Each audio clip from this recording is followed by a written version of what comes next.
програма на телевизија Морис. Пред да започнеме со нашите денешни интересни и тоа многу разговори, дозволете ми најпрво да ви ги честитам богојавленските празници, да ви посакам многу среќа, здраве, љубов, берекет и се она што треба да ве следи во оваа предстојна година. Денеска ќе имаме многу интересен разговор со една релативно нова политичка опција, а тука ни помалку ни повеќе со мене се и членовите на иницијативниот одбор на Родина. Ке кажам здраво за Зоран Јованчев и Горан Шумковски. Пред се добре дојдовте во Охрид и добре ни дојдовте во студиото на телевизија Морис. Добре ве најдовме. Добре ве најдовме. И поздрав до вашите гледачи, до охриѓани. Честитки за богојавленските празници, за сите православни христијани. И прекрасно се чувствуваме во ова студио. Поздрав до гледачите Охрид, Струга, Ресен, докаде што покрива вашава почитувана телевизија. Ви благодарам многу. Ете, баш и во убав период го погодивте моментот кога да пристигнете во Охрид, кога ете и централната манифестација Водици е тука. Верувам ќе имате и пријатен престој, ама ние да се тераме нашата работа, зашто и мора да се работи сепак. Родина е релативно ново општествено движење. Пред се би сакала да ве прашам, за да ги запознаеме и нашите гледачи, врз кои темели се основа на Родина и кои се вашите идеали за кои што се борите? Па, јас ако може да почнам по тоа братот Зоран ќе продолжи. Родина, ние ја формиравме, како што разговаравме претходно, не од тоа што сакаме ние да се занимаваме со политика, никогаш не сме сакале. Единствена причина е тоа што не постои опција сега во Македонија од етаблираните и новиве партии, која ќе ја представи таа платформа што сега се случува во светов и која е растечка платформа и која за неколку години ќе биде предоминантна во цел свет, а таа не е базирана на сегашниот неолиберален капитализам, чии програми ги има сите нашиве сегашни партии. Значи, тоа е една сегашниот политички естаблишмент. И новиве партии имаат иста политичка платформа која е во корис на глобалистите, на мултинационалните корпорации, а не е во корис на народите. Ние тоа го гледаме и по светот како се случува, како излегуваат партии кои се така наречени антиестаблишмент партии, кои се за суверенистички пристап кон управувањето на државата.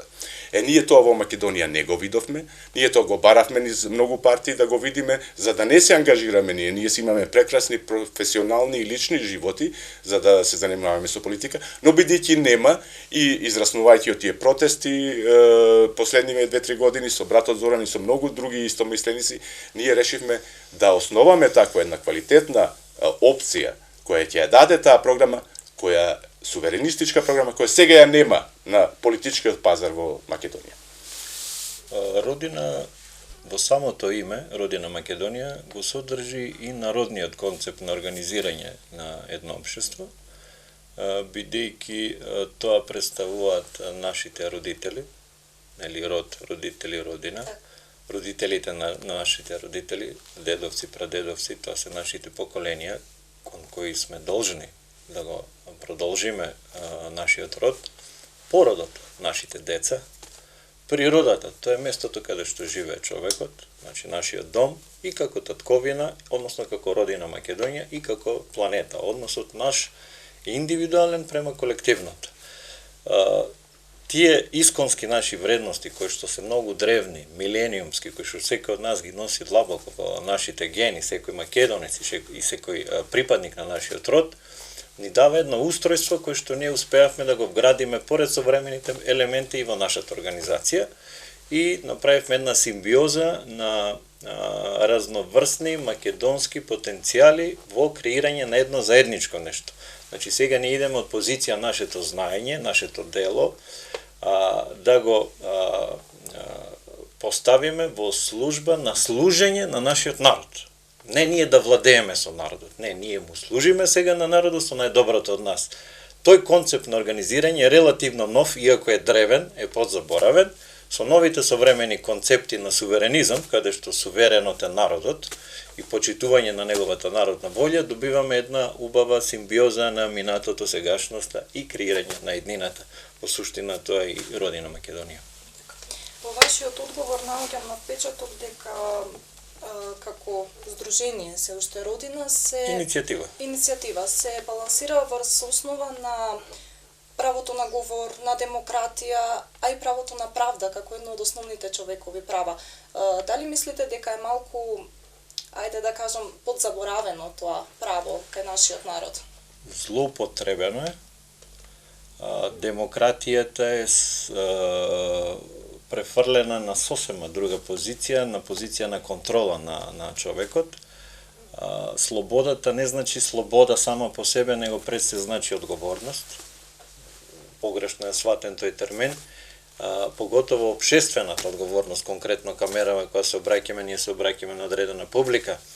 Ние сме должни, кога се обраќаме, кога имаме одредена општествена одговорност, со вистината да се обраќаме, а не да вршиме манипулација на народот. Тука треба да се устројат тие елементи за да стигнеме до слобода, ама слобода во вистината, а не слобода во манипулацијата, да го користиме медиумот како средство за манипулација на народните маси. Ние тука мора да служиме исклучиво од позиција на вистина, право, правда и служење на нашиот народ. Од тој концепт кој ќе се почне, се стига до вистинската демократија. И тоа што баш го зборувате за демократија, тој термин кој за нас беше свет до неодамна, е многу оцрнет сега. Вие забележувате не само во Македонија, туку и во светот. Има една конвергенција на политичките партии да имаат сосем слична политика.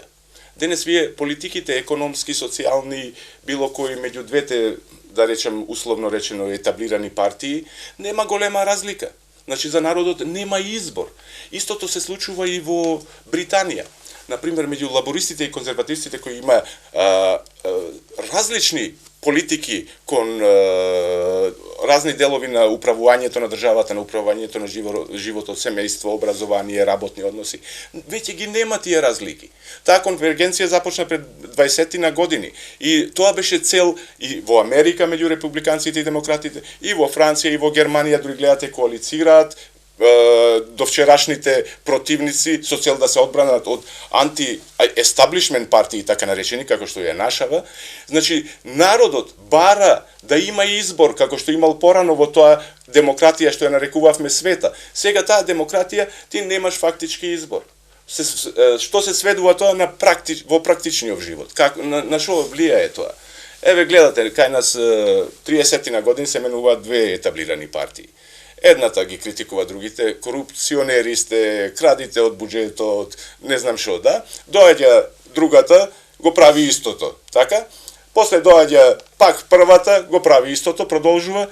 Фактички, истите, и како и што се случува во Британија, како што се случува во Германија, и овде, доаѓа до фактички да свати народот, дека тие две етаблирани партии по светот се фактички една партија. Две лица на една иста монета. И затоа има огромна жед и глад кај народот, кај нас. Ние одиме, ја ораме Македонија со братот, се среќаваме со луѓе. Жед за вистинска, неизвалкана, честна, непоткуплива опција која ќе го представува вистински интересот на народот. Зошто беше направено така да има фактички две партии, а една опција?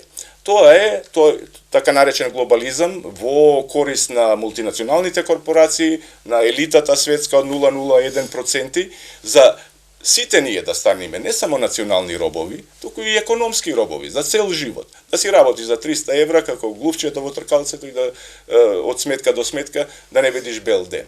Тоа беше целта. Но што нас не радува? Дека народите се будат веќе, дека не име веќе доволно да имат да бидат без избор. Не ја сонуваат таа демократија што имале порано, тој суверенизам, дека нивниот глас нешто значи.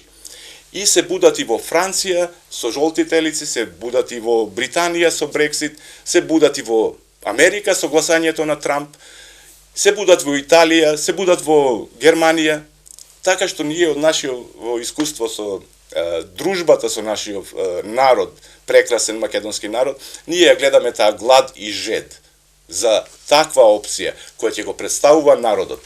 Затоа што сега имаме ние две опции кои водат политики, самите знаете вие и вашите гледачи, кои никогаш не биле во нивните програми, никогаш не биле изборно тестирани.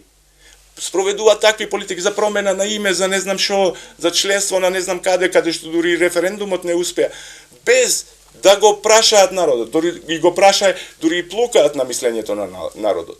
Значи таа демократија, тој суверенизам, ние сакаме да го вратиме, гласот на народот да биде тој што ќе важи, што ќе биде најзначаен за тоа како ќе се води една држава, во овој случај нашава држава Македонија. Само уште едно подпрашање тука, спомнувате нели средби со граѓаните, но што се случува со она што кај нас можеби се уште малку и постои стравот од правото на јавно излагање на гласот на народот?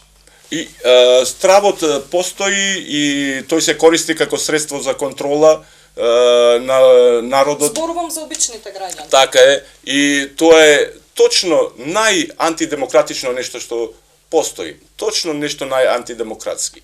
Таа слобода на говор, јас сум, не знам, можеби постар од вас сигурно, ги памтиме тие уривањето на комунизмот со цел да имаме таа слобода на говор, против тој еден вербален деликт, ако памтите, постарите памтат, што беше исто сега ни е препакуван во обланда на говор на омраза, тоа е вербалниот деликт за кој што се одеше во затвор во комунизмот.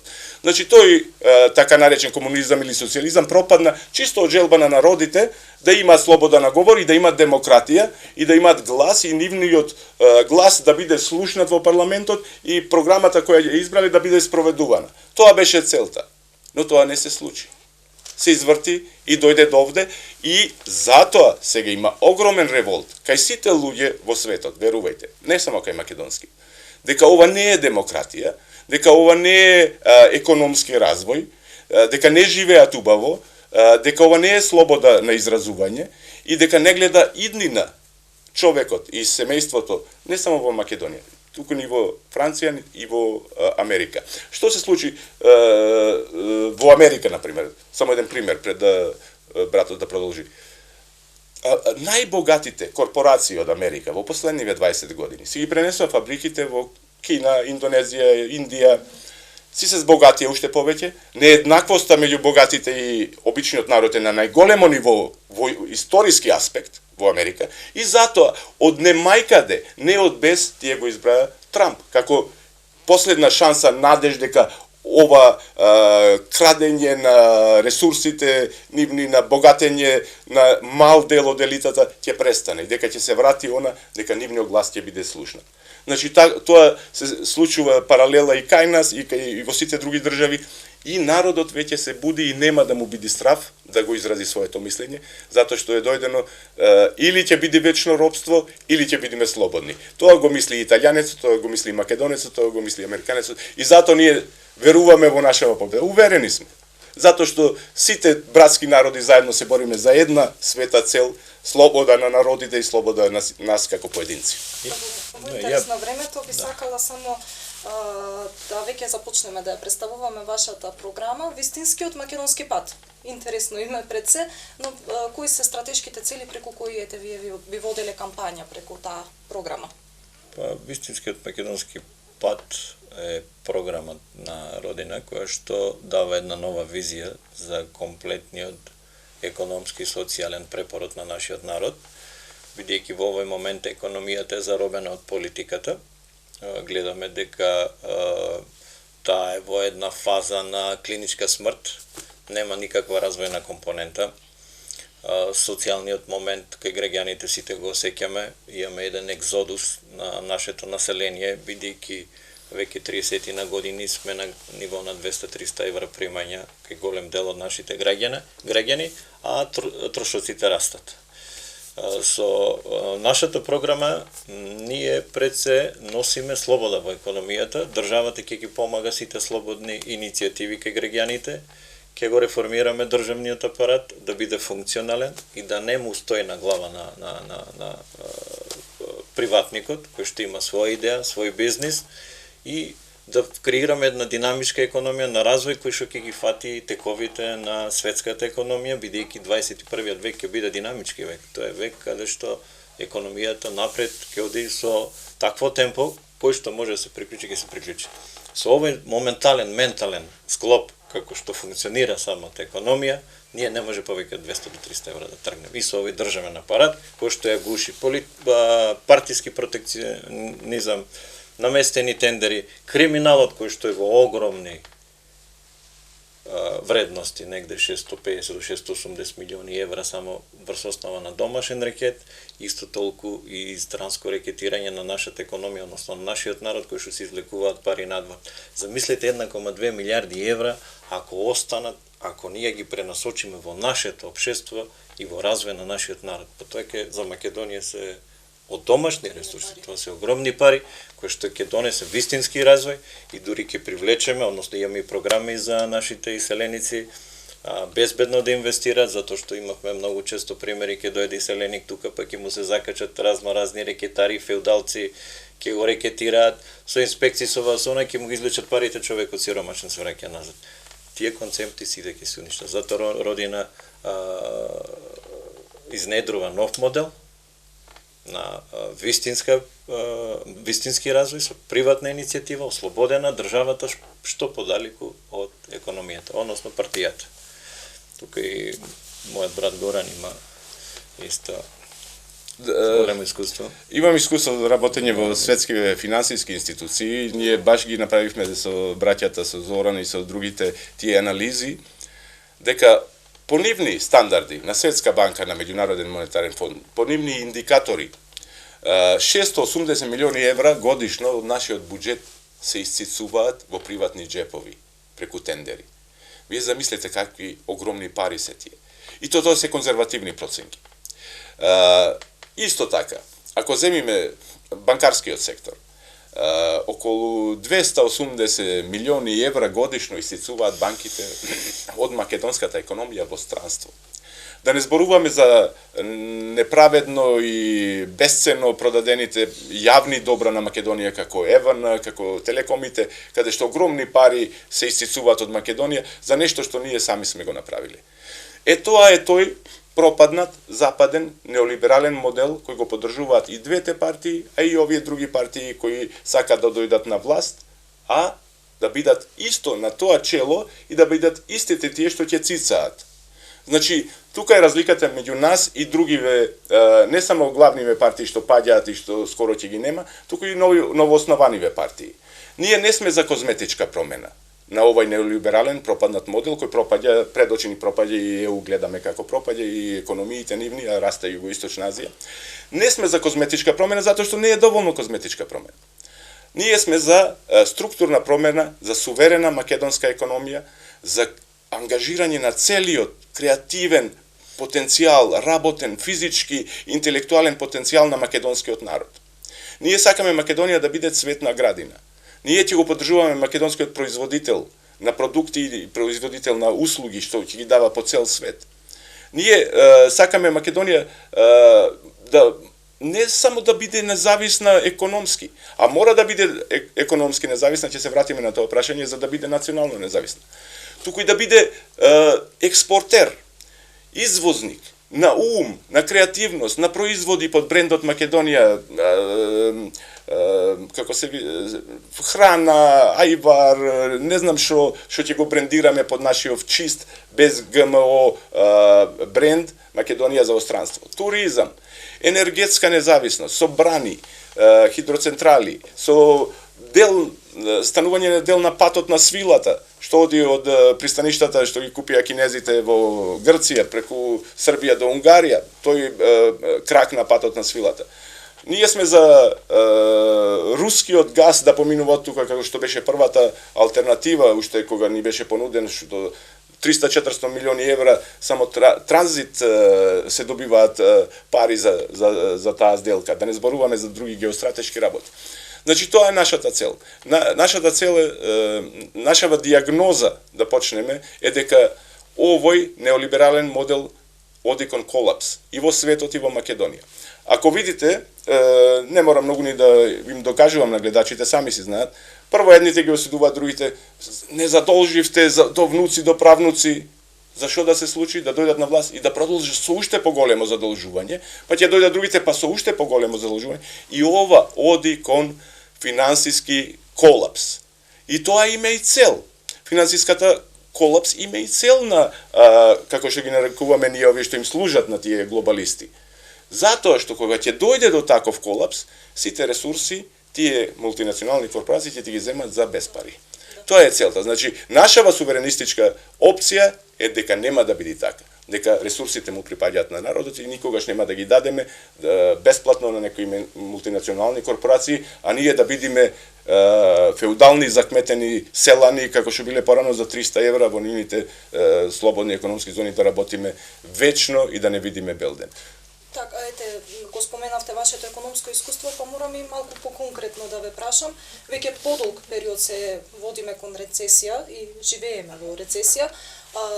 Јасно е дека во еден капитализам дека приватизацијата мора да оди на високо ниво за да се подигне бруто домашниот производ и конечно да добиеме позитивна страна на буџетот.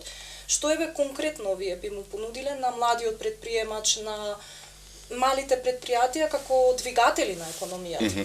Како конечно малите предприемачи да излезат на површина па да крене на горната линија кон експанзија? Јас само 2-3 реченици ќе кажам, па после најголемиот експерт, бидејќи се занимава со такво приватно стопанство, Зоран ќе каже, нашава политика е да го помагаме како држава, како влада, како власт, секој таков македонски предприемач. Дали е тој произведува услуги, дали произведува продукти, ќе му даваме субвенции за да дојде до таков ниво на развој, за да може да извезува. Не само да ја задоволиме Македонија со прехрамбена, со енергетска, со друга лесна индустрија, сама независност да постигнеме, туку и да бидеме извоз. Ние можеме да храниме 10 милиони луѓе, не само 2. Огромни пазари има кои не се за нас откриени. Ќе им помогнеме со ноу-хау како да стигнат до тие пазари, како да ги брендираат и достават тие производи дотаму. Тоа ни е нас целта. Ако одите сега, например, во било која продавница, совоместнатите производи македонски се помалку од 20%. Има 80% увоз. Ние ќе донесиме регулативи каде што ќе ги обврземе големопродажните и малопродажните мрежи на огромен процент застапеност на наши производи. Тоа е еден од начин како тој точно предприемач да го помогнеш да стигне прво до својот народ со своите производи, па на основа на тоа после да може да почне да извезува. Тоа е накратко, братов Зоран ќе продолжи. Во економијата владеат нерамноправни услови. Младите не може да почнат бизнис бидејќи владее сива економија. Партијата, односно политиката има силно влијание на економијата, нема рамноправни, креирање на бизнис независен, самостоен, ако не е поврзан со политичка партија и ако смета на фирма која што позади која стои некој од овие политичките партии, значи пропаст. Значи трошење на време, на ресурси и на сето тоа. Младите не го сакаат тоа. Младите сакаат рамноправни услови. Младите сакаат средена држава. Они само сакаат тука за сите законот да важи подеднакво. Овакви услови, не млади, дури имаме примери каде што стопанственици со 30-40 годишно искуство во приватниот бизнис ги затварат фирмите и си одат. Не може да го издржат више овој терет. Преголема е стегата на политиката во сите сегменти измешани. Ево и вие овде имате примери. Гледате како се даваат маркици за градба, гледате дека се нарушува урбанистичкиот план, гледате како се нарушува еден бисер наш балкански, светски, заштитен УНЕСКО, како е награден. Младите ќе се изборат ако они со 200 евра ќе почнат. Ако видат дека државата се средува, ако видат дека навистина некој им ствара услови рамноправно да се развиваат овде, они ќе останат овде и со 200 евра. Бидејќи знаат дека ќе имаат иднина, нивниот план ќе им донесе одредена поголем бенефит на подолг рок и тука ќе креират и ќе творат. Ние сакаме само да тргнеме политиката на страна, да ја ставиме државата во сервис и услуга на секој македонец граѓанин на оваа држава. Само толку, да може слободно да живее и работи тука.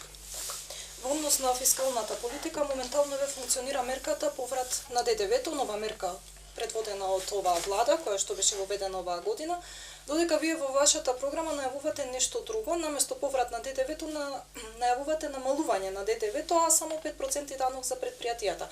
Зошто ви ја вовеле оваа мерка, а не би продолжиле со мерката поврат на ДДВ?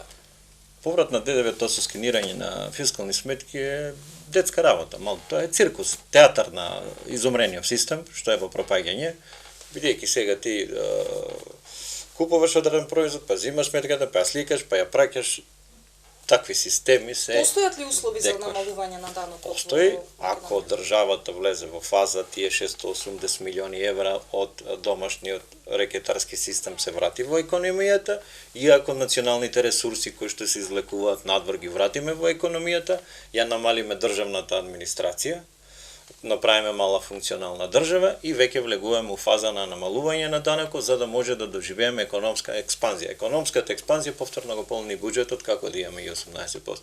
Значи постепено намалување за да земе воздух овој народ, предолго време е цицан од државата, истоштуван, го гледаме. Со него живееме, мораме да му даеме малку воздух да дојде до економски препорот. Така. Социјалните и економските мерки дефинитивно им се најважни на граѓаните, како би знаеле дека имаат стабилна држава во која живеат. Какви социјални мерки вие предлагате? Мислам повторно братот на социјалната. Социјална, да. Социјални мерки имаме неколку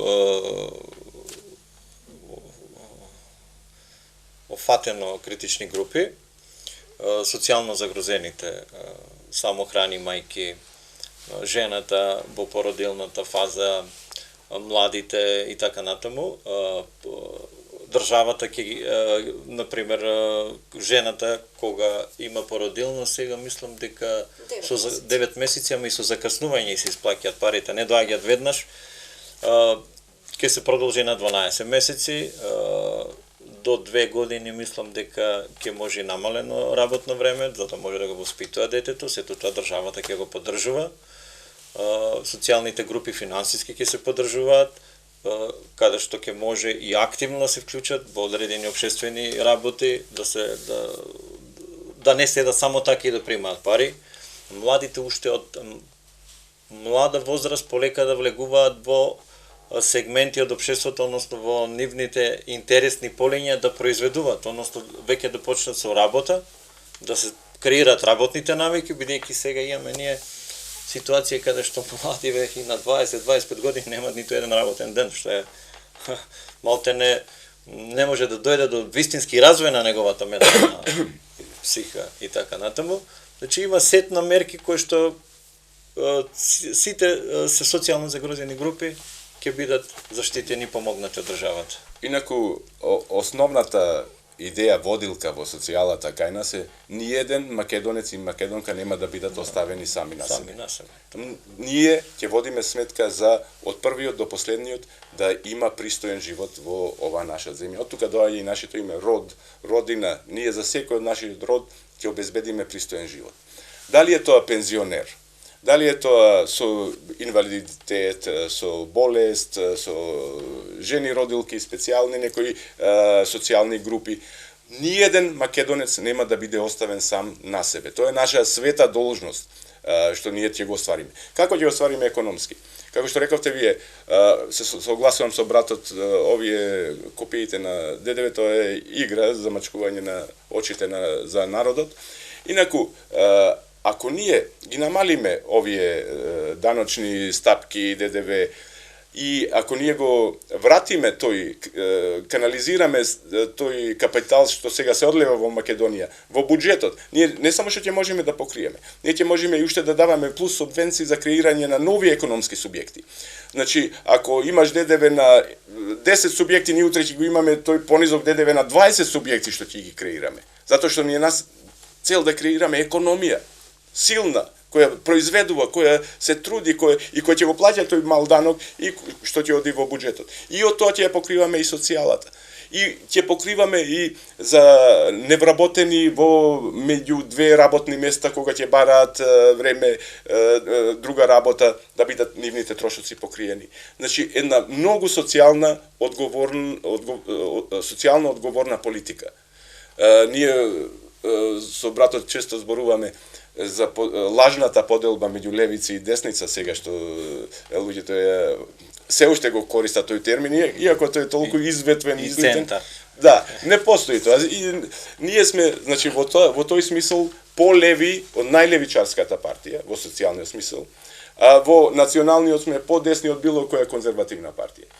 И тоа е фактички карактеристиката на новиот суверенизам. Такви се сите партии што се ствараат во цел свет на ова основа како што е нашата. Вие колективното, на што е нашето заедничко, и ресурсите, водата, почвата, воздухот, значи тие мора да бидат заштитени. Ниједна индивидуална активност не сме да ги загрози. Еве конкретно сега проблем е загадувањето. Загадувањето прават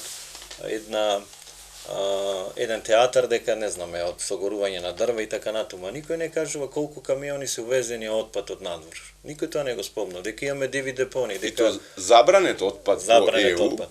на диво се гори на отворени депони. Обврска е наша да донесеме строги регулативи законски за да заштитиме заедничкото и на индивидуалното да му даеме простор да се развива слободно, но со одговорност кон ова заедничко. Гледате, користиме и лева и десна идеологија, паралелно. Тоа е сосема нормално, како што во животот ја користиме левата и десната рака, левата и десната полухемисфера. Тоа и во најприродната идеологија, таа е надоаѓачката суверенистичка идеологија, ги користиме тие методи за доброто на сите нас. Значи ние служиме на својот народ со најдоброто од нас. Така. Државава во последниот период доживее многу шокови во однос на политиката, нели беа подпишани Преспанскиот договор, потоа договорот за добро соседство со Бугарија и ред други мерки кои што се случува една по друга, никако не се гледаше, ми се чини, се тоа се случуваше многу на брзина. Додека вие најавувате и укинување на тие договори. Можно ли е воопшто сето тоа за однос што се станува дека се веќе ратификувани во парламентот и веќе владеат? И зошто сметате дека не се добри по однос Не видите, на политиката на Македонија? тие се антиуставни договори. Не треба тука да се укине ништо. Судот, уставниот суд, обврска му е да го кине. Обврска му е, тој зима пари од народот. Ние мислиме дека уставен суд е некоја изволирана инстанца високо горе на небото и дека е недопирлив. Не, он зима пари од буџетот на Република Македонија. Тоа се народни пари. Кога е прекршен уставот, уставниот суд е прв кој што го штити уставниот поредок на Република Македонија. Со Преспанскиот договор грубо е прекршен уставот, многу грубо, насилнички, варварски, етноцид е направен, прекршено е меѓународното право и прекршена е волјата на граѓаните од 30 септември, каде што кажа не за Преспа, не за ЕУ и не за НАТО. Тоа се темели кои што никој не може да ги помести. Не е закон, не е надзакон, не партија, не ние, не било кој, тоа е над сите нас. И ние само треба да го почитуваме тоа. Тоа ќе го реши новата суверенистичка власт која што ќе дојде на многу брз и едноставен начин, дури ќе има меѓународна поддршка. Дури ќе има и меѓународна поддршка. Хипотетички, нели, доколку сега престане да функционира Преспанскиот договор, кој што моментално се исполнуваат обврските, како тоа ќе влие на внатрешната политика на земјата и на силна нели кон кое што се стремиме? Внатрешната политика и надворешната политика исклучиво треба да биде подпрена на правото и на вистината. Ние сме сега подпрени во ние екзистираме во една депонија на истрошени политички фигури кои што проба најсветото, кое што со милениум е пренесувано низ генерациите, да го предадат за некакво членство во некакви меѓународни организации, па меѓународни организации кои што во 21 век нема ни да постојат, бидејќи таа евроатлантска идеја веќе е на замирање, нејзиниот кредибилитет во светот е еднаков на нула, бидејќи активностите што ги превзема на крајот од 20 век и на почетокот од 21 век покажа дека се антихумани, дека се спротивни на меѓународното право и полека народите од светот таа евроатлантска идеја ја отфрлат и ја бришат и самите членки на евроатлантската идеја полека го сваќаат тоа и наоѓаат модели да се расформира. Например, каде што Британија веќе ја напушти Европската унија, едно од најсилните Така, а британскиот амбасадор овде ви дава насоки како да се зачлените во Европската унија. Гледате колку тие апсурдни состојби и ситуации. Што според вас може да очекуваме во Загреб во мај? во Загреб во мај ако сметате на ЕУ или Не, немаше да очекуваме ниту имаме ние желба да се вклучиме во организација која е морално, економски пропадната како Европската унија. Јас многу добро ја знам и Европската унија и сум работел и за Брисел и можам само да пренесам на вашиве гледачи дека самите луѓе во Брисел што работат знаат дека е играта завршена. Сега ние можеме да се правиме слепи и нашите представници таму нелегитимни можат да ни кажуваат се, но тоа игра е завршена. Така што ние не очекуваме ништо и со голема радост не очекуваме ништо, затоа што таа сама однатре се распаѓа. И ќе ви кажам зошто. Европската унија се распаѓа врз основа на економска вградена грешка. Структурна грешка има, фискална, финансиска грешка. Тоа се сет на економии кои се различни структурни, а имаат една интересна стапка, една камата, која им одговара на повеќе не на северните економии, туку на Германија точно. Таа каматна стапка на еврото никогаш не одговарала на Грција, која е финансиски уништена, која е направена вазал држава, која после 3 програми на Меѓународниот монетарен фонд се уште го има истиот долг од 350 милиарди евра. Значи, тие програми беа за спас на германските банки, не за спас на Грција. Таа нема иднина. Нема ни Италија, нема ни Шпанија. Зато имате такви големи популистички народни движења таму.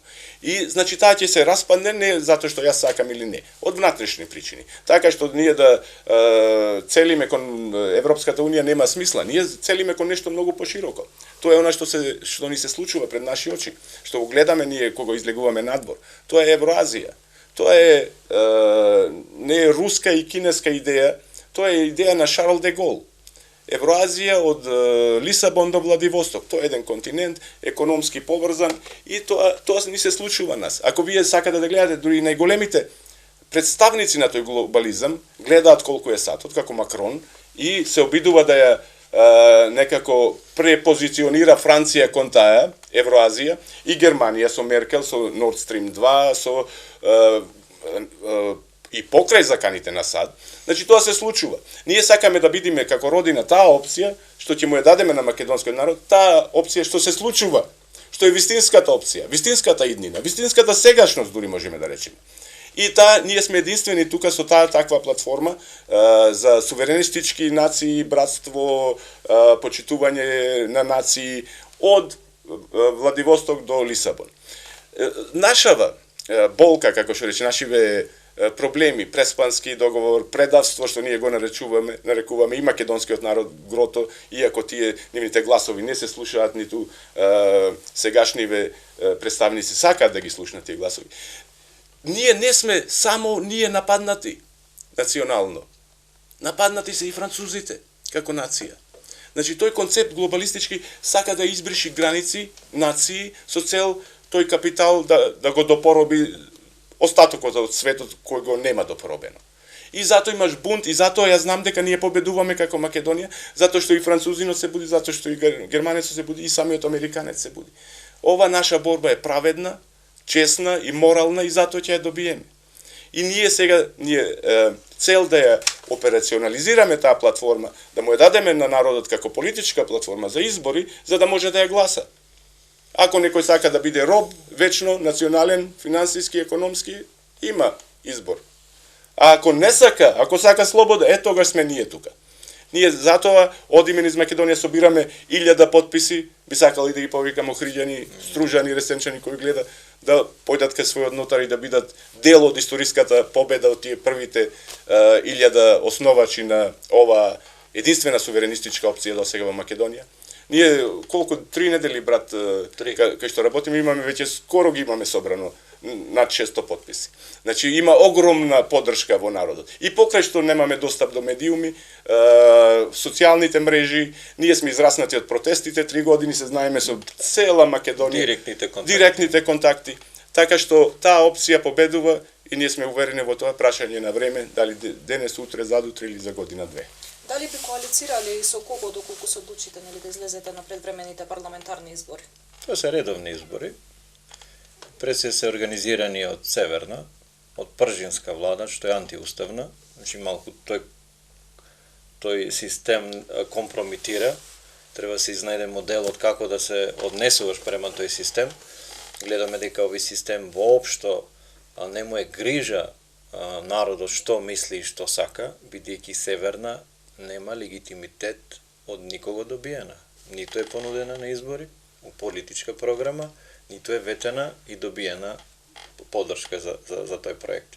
Значи, ние имаме сега се наоѓаме во една сива зона која што организира избори, која што е една вид касапница за све што е помало, ново и така натаму, бидејќи има систем на полнење на кутии, секој избори се детектира, имате косовски автобуси, тоа се оние политички државјанства за да се неутрализира одредена опција, па имате пари кои што се користат за купување на социјално загрозени групи, кои што стално се во оптек и постојано, еве го сега имаме грабежи на банки, тие пари гледаме дека точно пред избори ги се случуваат тие грабежи на банки, така е сега како да настапите вие во такви услови и да понудите на народот нешто ново. Долго време дискутиравме што, како, зашто, кој е најдобриот модел, а при тоа да задржиме чистината на идејата. Нашиот концепт е да поддржиме еден обединет семакедонски национален фронт на независни листи, каде што најдобрите цветот на овој народ ќе го ставиме на листи заедно со активистите на разни политички партија, движења, здруженија, но со одредени критериуми, не компромитирани, не корумпирани, нови лица, кои што до сега во политиката не биле, затоа што ние треба го донесеме новото време. У таа насока ние помагаме на таа иницијатива, која што е иницијатива веќе на терен на многу такви движења и здруженија, за да дојдеме до најидеалниот дел. Времето ќе покаже што ќе биде и како ќе биде. Ние со честни и чисти намери мислиме дека во тој дел треба да се настапи организирано. И поддржуваме протести на улица, односно враќање на државата во служба на народот, односно враќање на Република Македонија. Паралелно ги поддржуваме тие две работи, за да може системот и од лево, односно овој паднат систем од лево и десно, да може да го вратиме во служба на народот. Како што рече братот Зоран, разликата меѓу нашава опција и другите опции кои претендираат да бидат трета независна, иако некои од нив самите знаат како се формирани инсталации, не знам што. Ние, ако излеземе на избори со независна листа, како што објасни братот Зоран, на која ќе се здружат околу бајракот на програмата на Родина, што е признаена веќе и од експерти во Македонија, дека е таа единствената антиглобалистичка суверенистичка програма, тогаш ние би влегле на такви избори како голем независен обединен блок. Зошто? За да ја урнеме Северна и да си ја вратиме Македонија. За да ја урнеме неуставната Северна, како вие што прашавте како, многу лесно, со непочитување на неуставни договори. За изборот на парламент и диво избран спикер има две судски тужби во Скопје, и од Тодор Петров, и од преродба вашите охриljени Ана и Ристо, што имат поднесено во Основен суд Скопје. Значи, тие си седат таму. Тоа е се официализирано и документирано. Се од 27. април наваму е нелегитимно за нас и се ќе го вратиме многу лесно. Сите тие што велат дека е тешко, се играчи што ја поддржуваат истата оваа антимакедонска политика. И тивки одработувачи, како викам. Тешко било, ми требаат 87 пратеник или не знам што. Не, тоа е лага, тоа е замајување на народот. Многу лесно се враќаат антиуставните криминалните дејанија во она состојба што беа пред тоа да се стори. Значи, ние, разликата, како што јас реков, меѓу нас и другиве, не е само во тоа дека ние не сме само за козметички промени, туку за вистински и суверенистички промени за благосостојба на нашиот прекрасен македонски народ. Туку и ние не сакаме да влеземе само да седниме на фотеличе во парламент. Никако не ми е цел тоа. Никако не ни е нас цел да влеземе еден-два пратеники, како што некои од помаливе партии имат желба и мечтаат повторно, например, да го излажат македонскиот патриотски глас, демек ние сме тие што ќе ја спасиме, а тој да си земи и да си седне на тоа место и да си гласа за кончиња 4 години. Не. Ние ќе влеземе да ја вратиме Македонија како што беше и да изградиме дури уште поубаво што беше порано. Добро, Почитувани, јас ви благодарам на разговорот. Имам уште многу исцрпни теми за кои би разговарале, но тоа секако во некоја наредна прилика.